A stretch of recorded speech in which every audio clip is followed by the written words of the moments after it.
appreciate you being here. Late last night and early today, at my direction, the United States Armed Forces conducted an extraordinary military operation in the capital of Venezuela. Overwhelming American military power, air, land, and sea, was used to launch a spectacular assault, and it was an assault like people have not seen since World War II. It was a force against a heavily fortified military fortress in the heart of Caracas to bring outlaw dictator Nicolás Maduro to justice.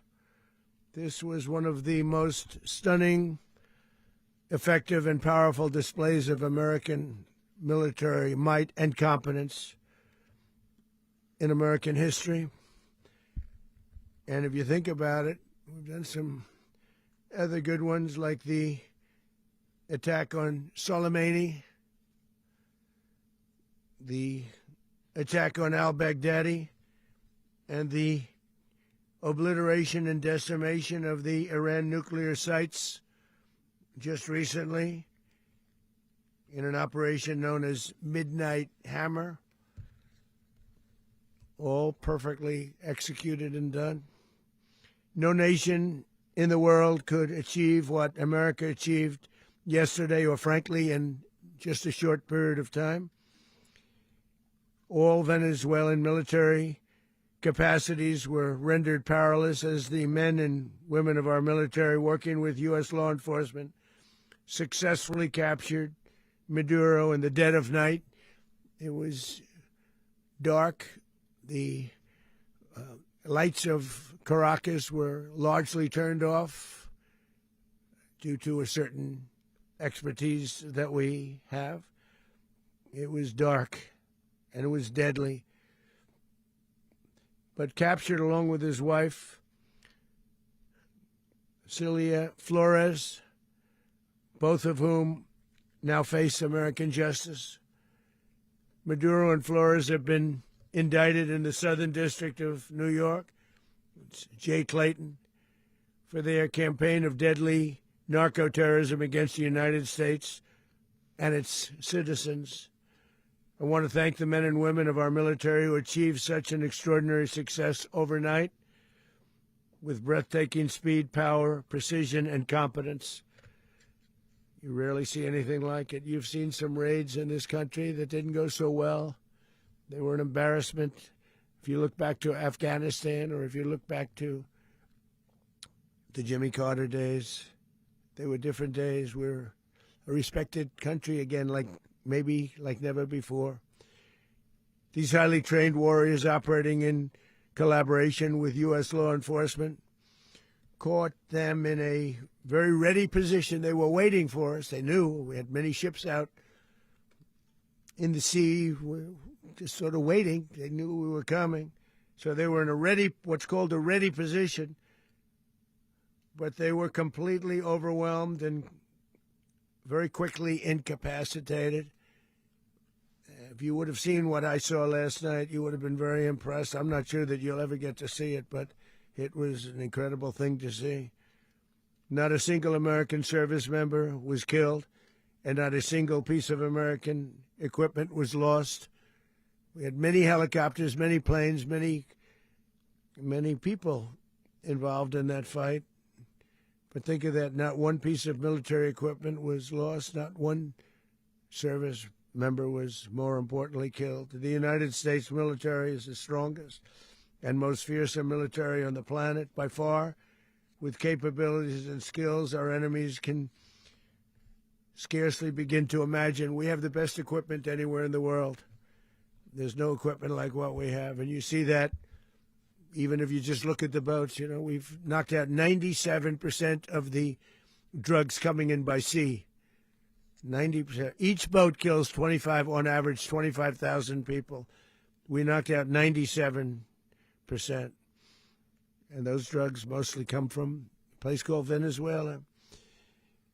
We're going to run the country until such time as we can do a safe, proper, and judicious transition. So we don't want to be involved with having somebody else get in, and we have the same situation that we had for the last long period of years. So we are going to run the country until such time as we can do a safe, proper, and judicious transition. And it has to be judicious because that's what we're all about.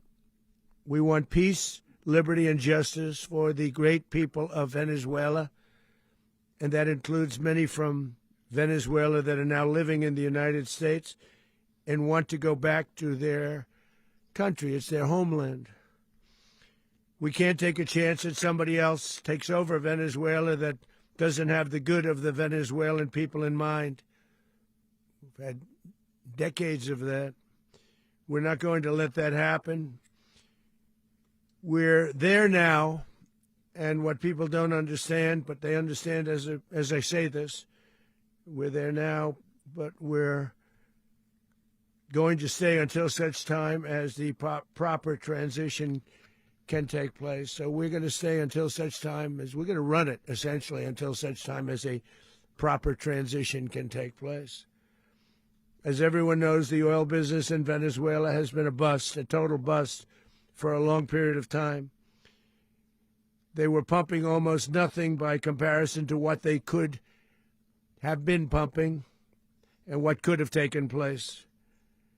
We're going to have our very large United States oil companies, the biggest anywhere in the world, go in, spend billions of dollars, fix the badly broken infrastructure, the oil infrastructure, and start making money for the country.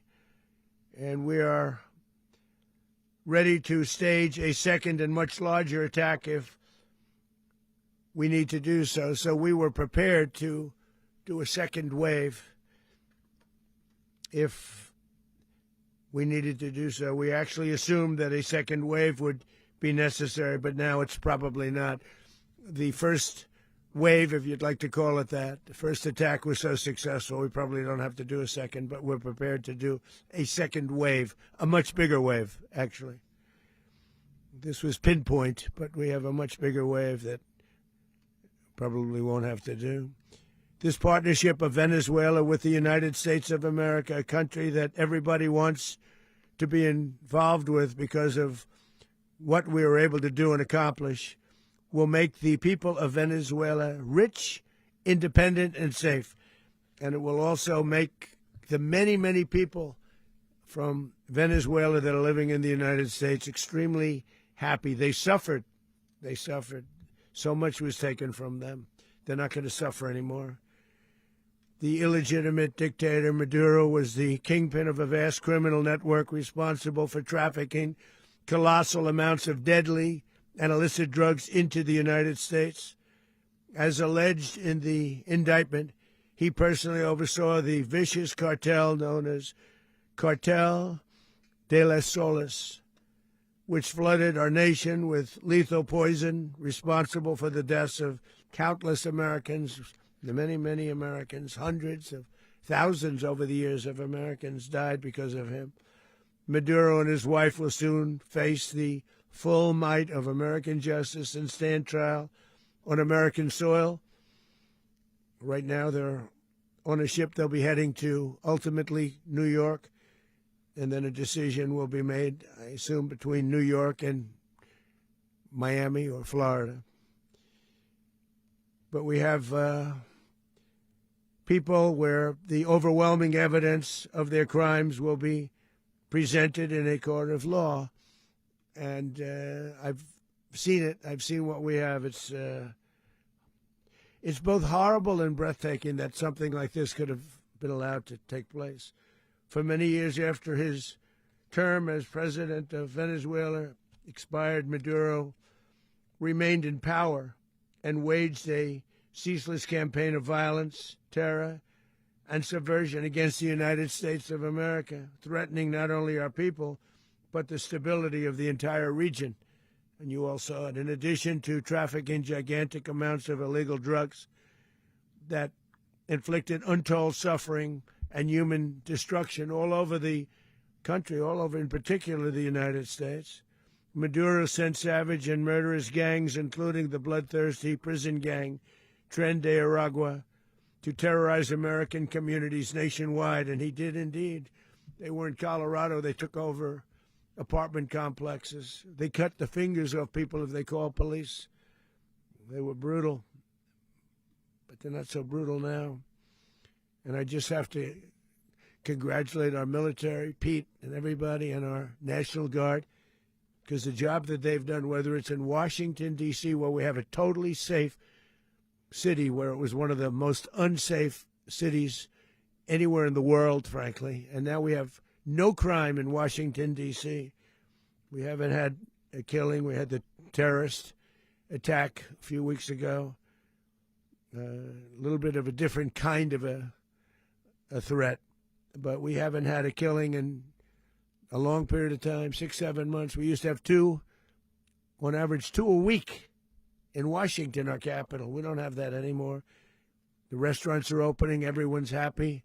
They're going, they're walking their daughters, they're walking their children, their wives. They walk to restaurants. Restaurants are opening all over Washington, D.C.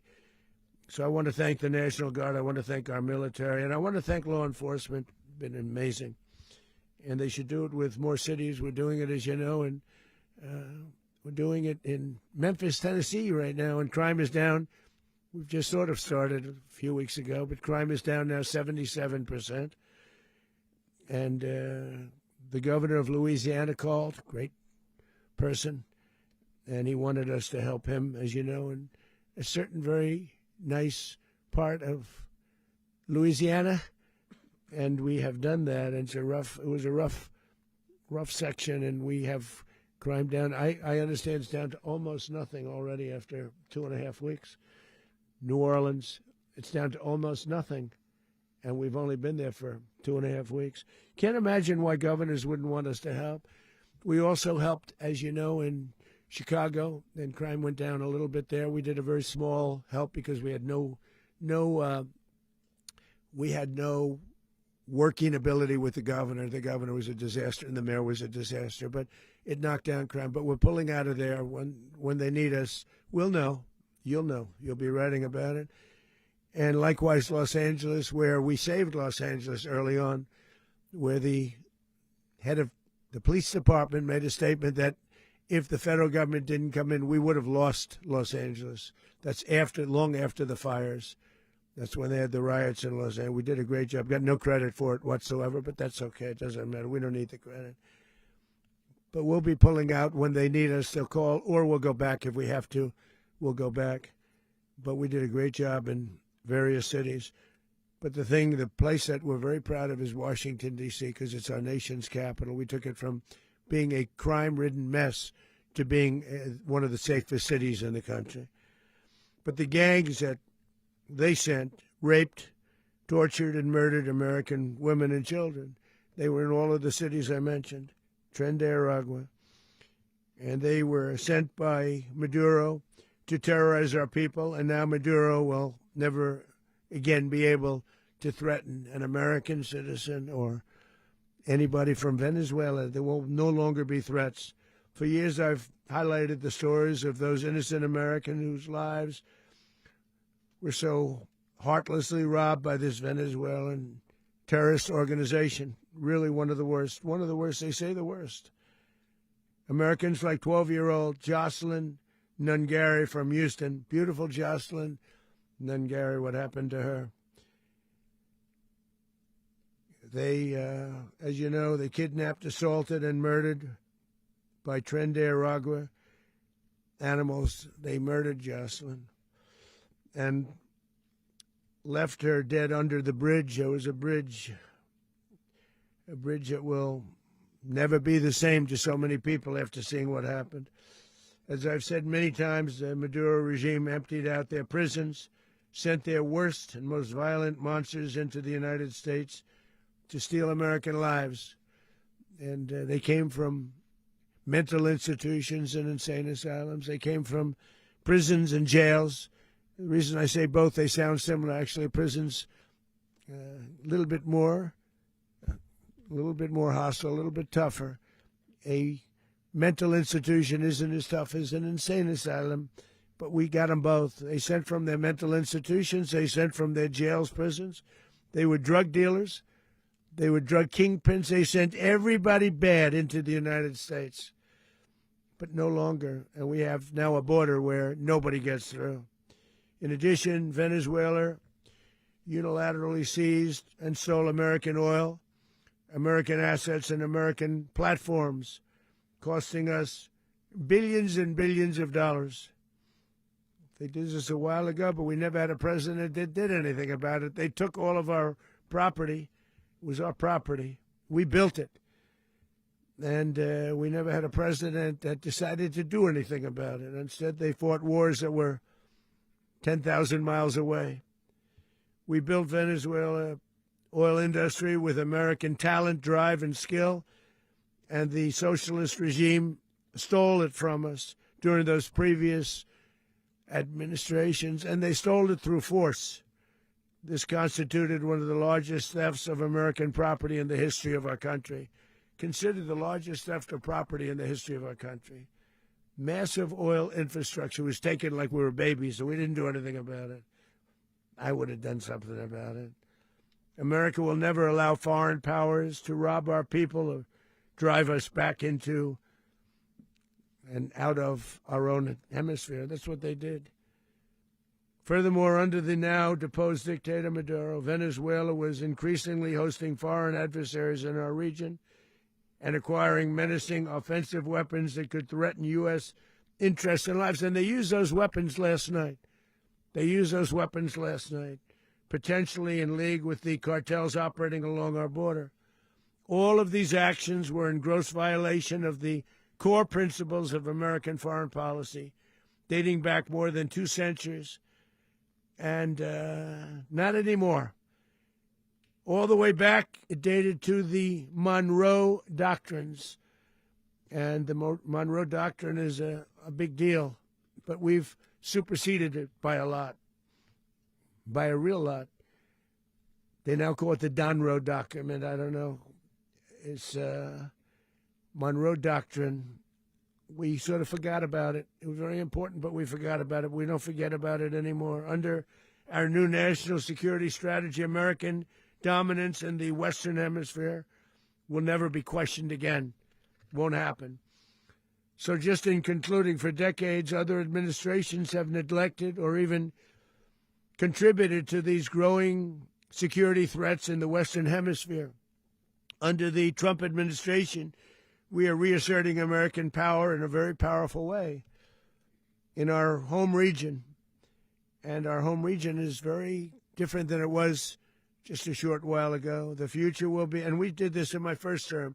We had great dominance in my first term, and we have far greater dominance right now.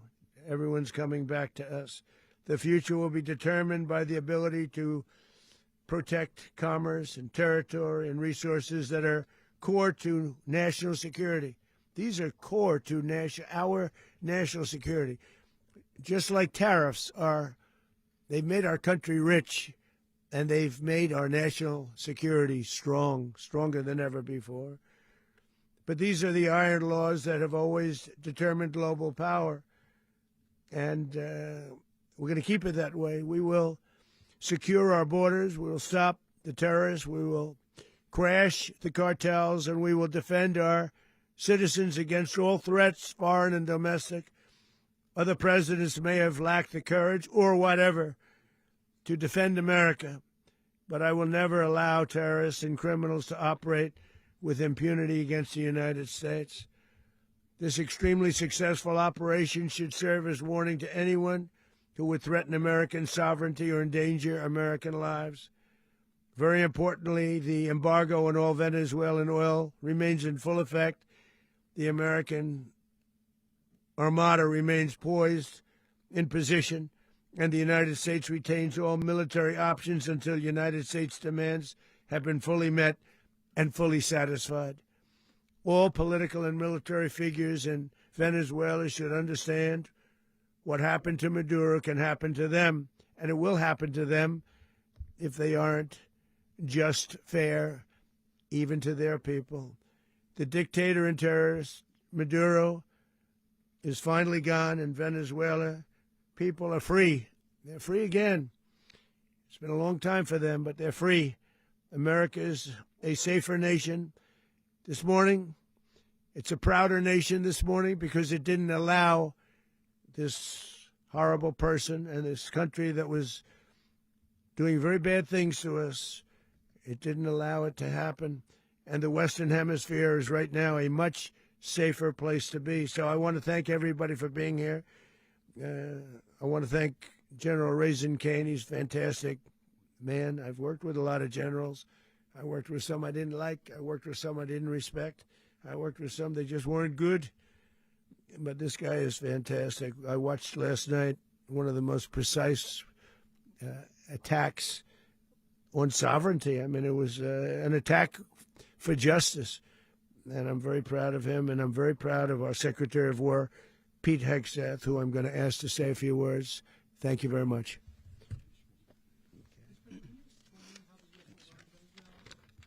Well, thank you, Mr. President. Finally, a commander-in-chief the world respects and the American people deserve. And as the President said, words can barely capture the bravery and the power and the precision of this historic operation. A massive joint military and law enforcement raid flawlessly executed by the greatest Americans our country has to offer. American warriors are second to none, the best in the world and the best of our country. What all of us witnessed last night was sheer guts and grit, gallantry, and glory of the American warrior. I'm simply humbled by such men. And I tip my hat to our chairman, Dan Raisin Kane, and all those Americans who stood watch last night. Our warriors are the elite of America, and again, President Trump has your back. No other country on planet Earth, and it's not even close, could pull this kind of operation off. And no other president has ever shown this kind of leadership, courage, and resolve, the most powerful combination the world has ever seen. As the president said, our adversaries remain on notice. America can project our will anywhere, anytime. The coordination, the stealth, the lethality, the precision, the very long arm of American justice, all on full display in the middle of the night. Nicolás Maduro had his chance, just like Iran had their chance, until they didn't and until he didn't. He effed around, and he found out.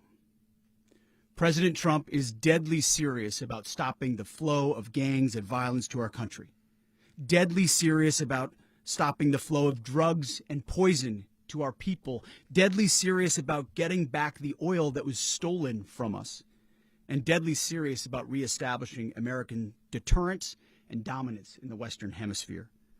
This is about the safety, security, freedom, and prosperity of the American people. This is America first. This is peace through strength. And the United States War Department is proud to help deliver it. Welcome to 2026. And under President Trump, America is back. I'd like to welcome now our chairman, Chairman Raisin Kane, to give a few more details about the operation. Mr. Chairman. Thank you, Mr. Secretary. Thank you, Mr. President, and good morning. Last night, on the order of the President of the United States and in support of a request from the Department of Justice, as the President said, the United States military conducted an apprehension mission in Caracas, Venezuela, to bring to justice two indicted persons, Nicolás and Cilia Maduro.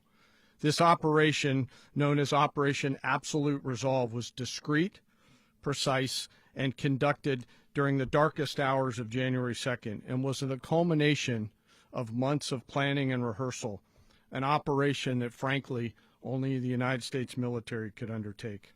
What I'd like to do this morning is talk to you through some of the preparation and the details without compromising any of our tactics, techniques, and procedures. There is always a chance that we'll be tasked to do this type of mission again. Our interagency work began months ago and built on decades of experience of integrating complex air, ground, space, and maritime operations. While the past 2 decades have honed the skills of our special operations forces, this particular mission required every component of our joint force, with soldiers, sailors, airmen, Marines, and Guardians working in unison with our intelligence agency partners and law enforcement teammates in an unprecedented operation. We leveraged our unmatched intelligence capabilities and our years of experience in hunting terrorists, and we could not have done this mission without the incredible work by various intelligence agencies, including the CIA, NSA, and NGA. We watched, we waited, we prepared, we remained patient and professional. This mission was meticulously planned, drawing lessons from decades of missions over the last many years, many missions over these last many years. This was an audacious operation that only the United States could do. It required the utmost of precision and integration within our joint force. And the word integration does not explain the sheer complexity of such a mission. An extraction so precise it involved more than 150 aircraft launching across the Western Hemisphere in close coordination, all coming together in time and place to layer effects for a single purpose: to get an interdiction force into downtown Caracas while maintaining the element of tactical surprise. Failure of one component of this well-oiled machine would have endangered the entire mission, and failure is never an option for America's joint force. Those in the air over Caracas last night were willing to give their lives for those on the ground and in the helicopters. Let me talk a little bit about the preparation. After months of work by our intelligence teammates to find Maduro and understand how he moved, where he lived, where he traveled, what he ate, what he wore, what were his pets, in early December, our force was set pending a series of aligned events. Key was choosing the right day to minimize the potential for civilian harm and maximize the element of surprise, and minimize the harm to the indicted personnel so, as the president said, they could be brought to justice. And as the president said earlier today, weather in Venezuela is always a factor this time of the year. And over the weeks through Christmas and New Year's, the men and women of the United States military sat ready, patiently waiting for the right triggers to be met and the president to order us into action. Last night, the weather broke just enough, clearing a path that only the most skilled aviators in the world could maneuver through. Ocean, mountain, low cloud ceilings, but when tasked with a mission, this organization does not quit. At 10:46 p.m. Eastern Time last night, the president ordered the United States military to move forward with this mission. He said to us, and we appreciate it, Mr. President, good luck and Godspeed. And those words were transmitted to the entire joint force. Over the course of the night, aircraft began launching from 20 different bases on land and sea across the Western Hemisphere. In total, more than 150 aircraft, bombers, fighters, intelligence, reconnaissance, surveillance, rotary wing were in the air last night. Thousands and thousands of hours of experience were airborne. Our youngest crew member was 20, and our oldest crew member was 49, and there's simply no match for American military might. As the night began, the helicopters took off with the extraction force, which included law enforcement officers, and began their flight into Venezuela at 100 feet above the water. As they approached Venezuelan shores, the United States began layering different effects provided by Spacecom, Cybercom, and other members of the interagency to create a pathway. Overhead, those forces were protected by aircraft from the United States Marines, the United States Navy, the United States Air Force, and the Air National Guard. The force included F-22s, F-35s, F-18s, EA-18s, E-2s, B-1 bombers, and other support aircraft, as well as numerous remotely piloted drones. As the force began to approach Caracas, the Joint Air Component began dismantling and disabling the air defense systems in Venezuela, employing weapons to ensure the safe passage of the helicopters into the target area. The goal of our air component is, was, and always will be to protect the helicopters and the ground force and get them to the target and get them home. As the force crossed the last point of high terrain where they'd been hiding in the clutter, we assessed that we had maintained totally the element of surprise. As the helicopter force ingressed towards the objective at low level, we arrived at Maduro's compound at 1:01 a.m. Eastern Standard Time, or 2:01 a.m. Caracas local time, and the apprehension force descended into Maduro's compound and moved with speed, precision, and discipline towards their objective and isolated the area to ensure the safety and security of the ground force while apprehending the indicted persons. On arrival into the target area, the helicopters came under fire, and they replied with that fire with overwhelming force in self-defense. One of our aircraft was hit but remained flyable, and as the President said earlier today, all of our aircraft came home, and that aircraft remained flyable during the rest of the mission. As the operation unfolded at the compound, our air and ground intelligence teams provided real-time updates to the ground force, ensuring those forces could safely navigate the complex environment without unnecessary risk. The force remained protected by overhead tactical aviation. Maduro and his wife, both indicted, gave up and were taken into custody by the Department of Justice, assisted by our incredible U.S. military with professionalism and precision, with no loss of U.S. life. After securing the indicted persons, the force began to prep for departure. Helicopters were called in to exfiltrate the extraction force, while fighter aircraft and remotely piloted aircraft provided overhead coverage and suppressive fire. There were multiple self-defense engagements as the force began to withdraw out of Venezuela.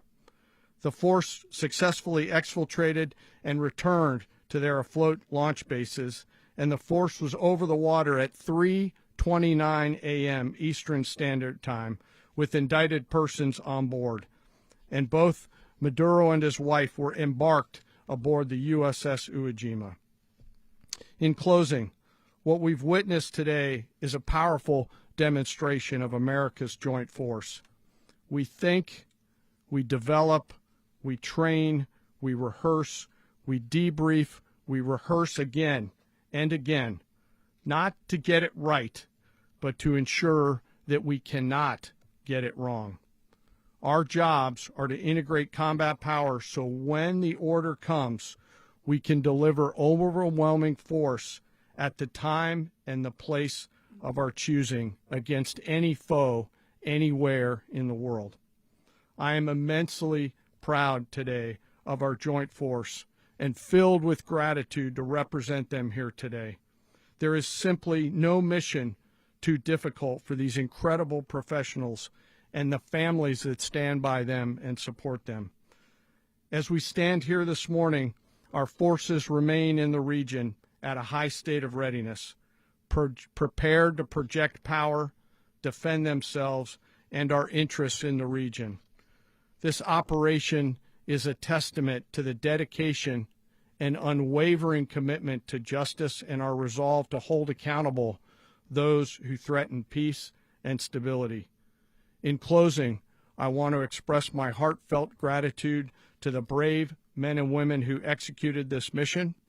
Their courage and tireless commitment to our nation are what makes us strong. Thank you, Mr. Secretary, and thank you, Mr. President. Well, I don't have much to add to what you've heard now, other than the following points. Nicolás Maduro was indicted in 2020 in the United States.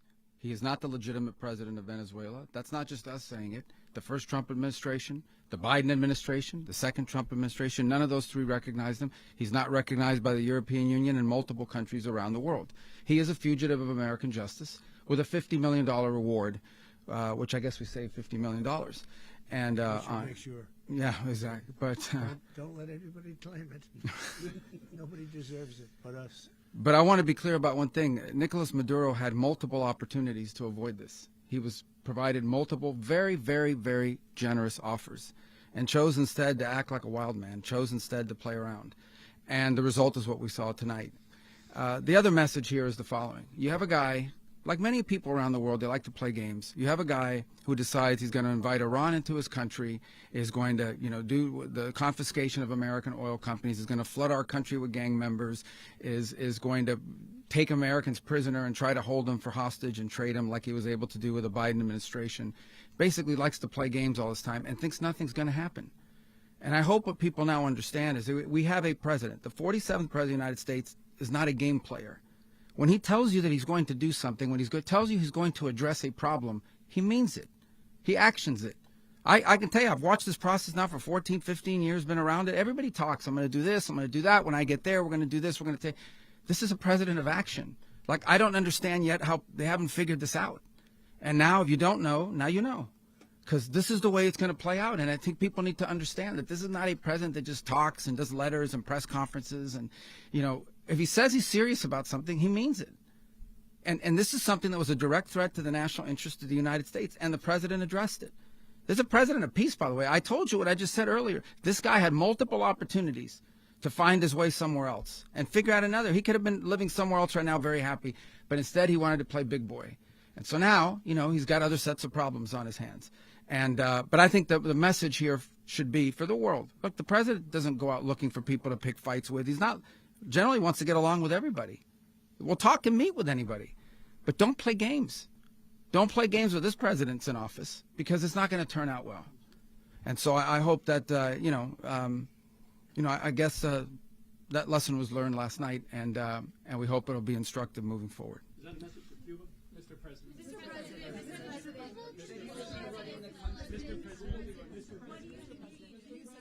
Please. Well, we're going to be running it with a group, and we're going to make sure it's run properly. We're going to rebuild the oil infrastructure, which will cost billions of dollars. It'll be paid for by the oil companies directly. They will be reimbursed for what they're doing, but that's going to be paid. And we're going to get the oil flowing the way it should be. As you know, it was just a minor flow. It was actually a minor flow for what they have. But we're going to run it properly, and we're going to make sure the people of Venezuela are taken care of. We're going to make sure the people that were forced out of Venezuela by this thug are also taken care of. President, does the U.S. running the country mean that U.S. troops will be on the ground? How will that work? Well, they always say boots on the ground. So we're not afraid of boots on the ground if we have to have. We had boots on the ground last night at a very high level, actually. We're not afraid of it. We don't mind saying it. But we're going to make sure that that country is run properly. We're not doing this in vain. This is a very dangerous attack. This is an attack that could have gone very, very badly. Could have gone very badly. We could have lost a lot of people last night. We could have lost a lot of dignity. We could have lost a lot of equipment. The equipment is less important, but we could have lost a lot. And we're going to make sure that this is proper. We're there now. We're ready to go again if we have to. We're going to run the country right. It's going to be run very judiciously, very fairly. It's going to make a lot of money. We're going to give money to the people. We're going to reimburse people that were taken advantage of. We're going to take care of everybody. It's very important. We couldn't let them get away with it. They stole our oil. We built that whole industry there, and they just took it over like we were nothing. And we had a president that decided not to do anything about it. So we did something about it. We're late, but we did something about it. Yeah, please. Mechanism by which you're going to run the country? Are you going to designate a U.S. official Yes, to coordinate? It's all being done right now. We're designating people. We're talking to people. We're designating various people, and we're going to let you know who those people are. Would run Venezuela? Well, it's largely going to be for a period of time the people that are standing right behind me. We're going to be running it. We're going to be bringing it back. It's a dead, I talk about a dead country. A year and a half ago, we were a dead country. Now we're the hottest country anywhere in the world. We're a country doing better than any country anywhere in the world. And it required leadership. Venezuela has a lot of bad people in there, a lot of bad people that shouldn't be leading. We're not going to take a chance that one of those people take over for Maduro. So you can look at, and others, we have fantastic people, including people in the military. So we're going to have a group of people running it until such time as it can be put back on track, make a lot of money for the people, and give people a great way of life, and also reimbursement for people in our country that were forced out of Venezuela. Rubio would be. You said earlier today that you weren't going to back Machado to come back and be the opposition leader in your Fox and Friends interview. And then you also mentioned the vice president of Venezuela. Are you going to work with the vice president of Venezuela, or how do you foresee the relationship Well, going? I understand she was just sworn in, but she was, as you know, picked by Maduro. So Marco's working on that directly. He just had a conversation with her, and she's essentially willing to do what we think is necessary to make Venezuela great again. Very simple. Mr. President, Colombian President Gustavo Petro, a couple weeks ago, he said he's got to watch his ass. And today, he said he's not concerned about anything happening to him in the aftermath of this operation. So, just what your message is Well, about he that. has cocaine mills. He has factories where he makes cocaine. And, yeah, I think I stick by my first statement. He's making cocaine. They're sending it into the United States. So he does have to watch his ass. Mr. President, did you notify any members of Congress in advance? Marco, do you want to talk about that? Because you were involved in it. Sure. We call members of Congress immediately after. This was not the kind of mission that you can do congressional notification on. It was a trigger-based mission in which conditions had to be met night after night. We watched and monitored that for a number of days. So it's just simply not the kind of mission you can call people and say, hey, we may do this at some point in the next 15 days. But it's largely a law enforcement function. Remember, at the end of the day, at its core, this was an arrest of 2 indicted fugitives of American justice, and the Department of War supported the Department of Justice in that job. Now, there are broader policy implications here, but it's just not the kind of mission that you can pre-notify because it endangers the mission. Plus, if I could add one thing to that, Congress has a tendency to leak. This would not be good. If they leaked, General, I think it would have been maybe a very different result. But I have to say, they knew we were coming at some point, We had a lot of ships out there. They sort of knew we were coming. We went there. But Congress will leak, and we don't want leakers. People to watch this all play out live. What was Maduro doing when the U.S. forces entered what I assume would be his home? And also, was there any point where the U.S. was considering if Maduro pushed back or resisted killing Maduro? It could have happened. It could have happened. He was trying to get into a safe place. The safe place is all steel. And he wasn't able to make it to the door because our guys were so fast. They went through the opposition so fast. And there was a lot of opposition. People were wondering, do we get them by surprise? Sort of surprised, but they were waiting for something. It was a lot of opposition. There was a lot of gunfire. You saw some of it today. But he was trying to get to a safe place, which wasn't safe because we would have had the door blown up in about 47 seconds, they say on average, regardless of how thick the steel was. It was a very thick door. It was a very heavy door, but he was unable to get to that door. He made it to the door. He was unable to close it.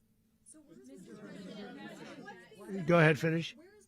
To be in the time being right now. Do you know his exact Well, whereabouts? eventually, ultimately, in the near future, he's going to be brought to New York. And where is he going to be held? Where is he going to be held in New York? Do you know? That's going to be up to the officials that do these things. Mr. President, the U.S. has something of a mixed track record of ousting dictators without necessarily a plan for what comes afterwards. Not with Did me. that weigh on your decision? Well, that's why we had different presidents, but with me, that's not true. With me, we've had a perfect track record of winning. We win a lot, and we win. If you look at Soleimani, you look at al-Baghdadi, you look at the Midnight Hammer. Midnight Hammer was incredible. Right now, you wouldn't have peace in the Middle East. We have essentially peace in the Middle East because of that. If we weren't successful with Midnight Hammer, you wouldn't have peace in the Middle East. So, with me, you've had a lot of victory. You've had only victories. You've had no losses. Yeah. How long do you expect the U.S. to run Venezuela, and how soon do you want the Venezuelan people to hold elections? So I'd like to do it quickly, but it takes a period of time. We're rebuilding. We have to rebuild their whole infrastructure. The infrastructure is rotted. It's actually very dangerous. It's blow-up territory. Oil is very dangerous. It's a very dangerous thing to take out of the ground. can kill a lot of people. It has killed a lot of people doing just that. The infrastructure is old. It's rotted. Much of it is stuff that we put there 25 years ago, and we're going to be replacing it. And we're going to take a lot of money out so that we can take care of the country. Yeah. Are you saying that Secretary Rubio and Mr. President, China, Russia, and Iran have interests in Venezuela. How does this operation affect your relationships with them when it comes to the oil and drugs? In terms of China and Russia, Russia when we get things straightened out. But in terms of other countries that want oil, we're in the oil business. We're going to sell it to them. We're not going to say we're not going to give it. In other words, we'll be selling oil probably in much larger doses because they couldn't produce very much because their infrastructure was so bad. So we'll be selling large amounts of oil to other countries, many of whom are using it now, but I would say many more will come. Are you saying, Mr. President, are you saying that, Mr. President, are you saying that, Mr. President, thank you. What is your message to the people of Venezuela today? Of course, the civilian population specifically, they have a lot of questions. What is your message to the people of Venezuela? That you're going to have peace, justice. You're going to have some of the riches that you should have had for a long period of time. It was stolen from you. But you're going to have peace and you're going to have safety. You're going to have justice. You're going to have a country. You're going to have a real country. You're going to have potentially a great country. You know, if you go back 20 years, maybe even a little longer ago, that was a great country. And they destroyed it. Remember I said that if we lose this election, the United States will be Venezuela on steroids. That's what would have happened. Had we lost the election, the 2024 election, we suffered so badly. When you look at the border from 2020, what they did, what Joe Biden administration did to our country should never be forgotten. But if we had to go through another year of that, we would be exactly where Venezuela was in terms. I used to say, if they win, we're going to be Venezuela on steroids, and that's what would have happened. President, thank you. Are you saying that Secretary Hegseth and Rubio are going to be running Venezuela, and will you be sending in U.S. military troops to provide? They're going to be a team that's working with the people of Venezuela to make sure that we have Venezuela right. Because for us to just leave, who's going to take over? I mean, there is nobody to take over. You have a vice president who's been appointed by Maduro, and right now she's the vice president, and she's, I guess, the president. She was sworn in as president just a little while ago. She had a long conversation with Marco, and she said, we'll do whatever you need. I think she was quite gracious, but she really doesn't have a choice. We're going to have this done right. We're not going to just do this with Maduro, then leave like everybody else, leave and say, let it go to hell. If we just left, it has zero chance of ever coming back. We'll run it properly. We'll run it professionally. We'll have the greatest oil companies in the world go in and invest billions and billions of dollars and take out money, use that money in Venezuela. And the biggest beneficiary are going to be the people of Venezuela. And also, I can't stress this strongly enough, the people that got thrown out of Venezuela that are now in the United States. And frankly, some want to stay and some probably want to go back. Yeah.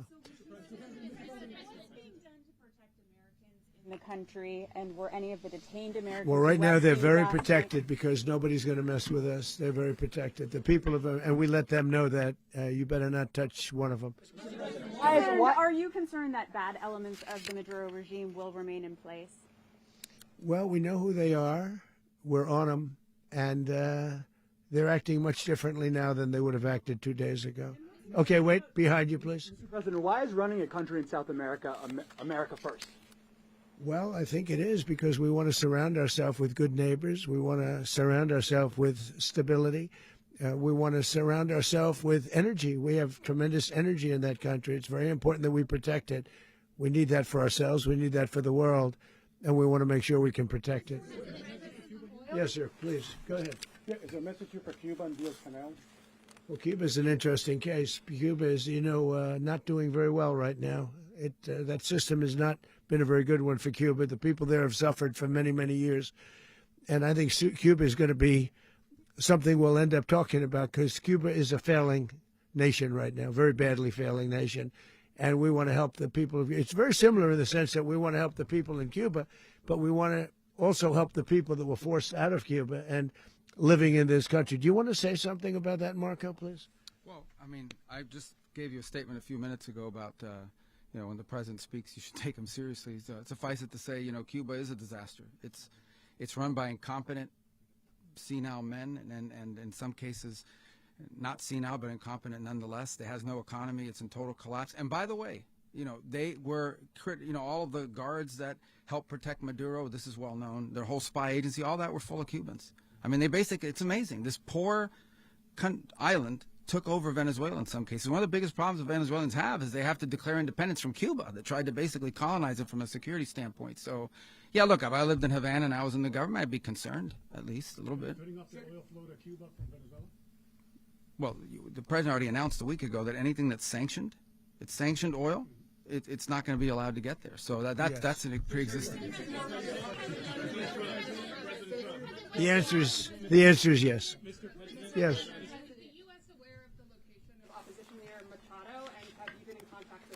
No, we haven't. No, we haven't. Mr. President. Mr. President, on Monday. Oh, I think it would be very tough for her to be the leader. She doesn't have the support within or the respect within the country. She's a very nice woman, but she doesn't have the respect to be the leader. Mr. President, is it possible that the U.S. ends up administrating Venezuela for years? Well, it won't cost us anything because the money coming out of the ground is very substantial, so it's not going to cost us anything. We will. Well, we want safety there. We want to be surrounded by countries that aren't housing all of our enemies all over the world. That's what was happening, and you don't want to have that. But we're going to be rebuilding, and we're not spending money. The oil companies are going to go in. They're going to spend money. We're going to take back the oil that, frankly, we should have taken back a long time ago. A lot of money is coming out of the ground. We're going to get reimbursed for all of that. We're going to get reimbursed for everything that we spend. So it's going to be a very important. This is a very big evening that took place last night. We have to be surrounded by safe, secure countries, and we also have to have energy. Very important. We have to have energy that's real energy, not where they're getting 4% and 5% of the energy out of the ground. You take a look. It was such a disaster. So what's going to happen with Venezuela, I think, over the next period of a year, is going to be a great thing, and the people of Venezuela will be the biggest beneficiaries. Going to send in the U.S. military. Mr. President, thank you. What did you last speak to Maduro about when you spoke? And is the Well, US I don't want to get war into with the Venezuela? conversations, but I did have conversations with him, and I said, you got to surrender. And I actually thought he was pretty close to doing so, but now he wished he did, yeah. You said that Maduro is responsible for drug trafficking. You recently pardoned the former president of Honduras, who was convicted of many drug trafficking. Can you explain how these two situations are different? And would you ever pardon Maduro? I endorsed, as you know, the winning president, the man who won in Honduras. I endorsed the man who won in Chile. I endorsed the man who won in Argentina. And we are doing very well with that whole group. What the man that I pardoned was, if you could equate it to us, he was treated like the Biden administration treated a man named Trump. That didn't work out too well for them. This was a man who was persecuted very unfairly. He was the head of the country. He was persecuted very unfairly. And there are a number of them. And we felt that it was a very unfair situation that happened to him. He's also a party member of the man who won. So obviously the people liked what I did. And one of the reasons that was done is because of the fact that the party in power felt very strongly that that man was treated very badly. I studied it very quickly, and then I studied it in great detail. I went to a lot of the people standing behind me, and they felt that that man was persecuted and treated very badly. That's why I gave him a pardon. You referenced boots on the ground earlier. Can you just sort of button this up? Do you envision the U.S. military having a presence in Venezuela as the U.S. runs that country? No, we're going to have a presence in Venezuela as it pertains to oil, because we have to have, we're sending our expertise in. So you may need something, not very much. But no, we're going to be taking out a tremendous amount of wealth out of the ground. And that wealth is going to the people of Venezuela and people from outside of Venezuela that used to be in Venezuela. And it goes also to the United States of America in the form of reimbursement for the damages caused us by that country. So I want to thank you all very much. Thank you. Do you have one? Yes, please. You were so nice before. I'm going to give you the final question. Go Thank ahead. you, Mr. Unless President. it's a bad question, in It's which about case I'll Putin. go one word. It's about who? It's about Putin, if you want. About Putin. Well, that's Okay. always nice You had to a phone. talk about Putin. You had a phone call with him Yeah. on Monday. Did he talk at all about Maduro? Did y'all talk about this? No, we didn't. And We then- never spoke about Maduro. Are you mad at him right now? I mean, there's this I'm not intelligence. thrilled with Putin. I'm not thrilled with Putin. He's killing too many people. I thought that would be so. I settled 8 1/4 war. You know what the 1/4 was? Thailand and Cambodia. I did it again. They broke out, and I did it in about 5 hours, and I settled it. I'm giving myself 1/4, so I'm up to now 8 1/4. In other words, I settled the war, but then they broke out. They had a pretty bad breakout over the last 4 days. I got them to go back to peace. So I only give 1/4. I thought the easiest one would be, one of the easier ones would be Russia, Ukraine. It's not. And they both have done some pretty bad things. And look, that's Biden's war. That's not my war. But I want to stop the lives. Did you see where last month, 30,000, it was 27,000 the month before. 30,000, mostly soldiers, were killed this last month. 30,000. I want to stop that. You know, I got NATO to pay 5% instead of the 2% that they weren't paying. They weren't paying 2, now they pay 5. And we send them a lot of munitions. We send them a lot of things, missiles and various other things, a lot. And they pay. The United States is not losing money. We're probably making money on that. It's the last thing I care about. I just want to stop all those people. We're losing 25,000, 30,000 human beings that come from 2 places that are very far away. But if I can stop, because it's something I've been pretty good at doing, deals, I guess. It's all a deal. Life is a big deal. But if I can stop that war and stop 30,000 young people, in addition to the fact that people are being killed in Kiev, people are being killed in other cities throughout, a much smaller number, but they're being killed, viciously killed. So I'm not happy about it. I thought that would be something that would get solved. We have Mr. Witkoff here. I think that we're making progress, but that's a war that should have never happened. If I were president, it would have never happened.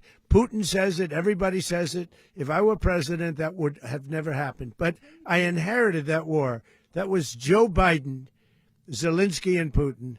I came into the situation, and it's a mess. And I will say this. I watched an operation last night that was so precise, that was so brilliant. I mean, it was incredible. If we had our people, like this general and our people involved, that war would not have gone on very long, that I can tell you. That war, to use an old term, that war has become a bloodbath, and we want it to get stopped. Thank you very much, everybody.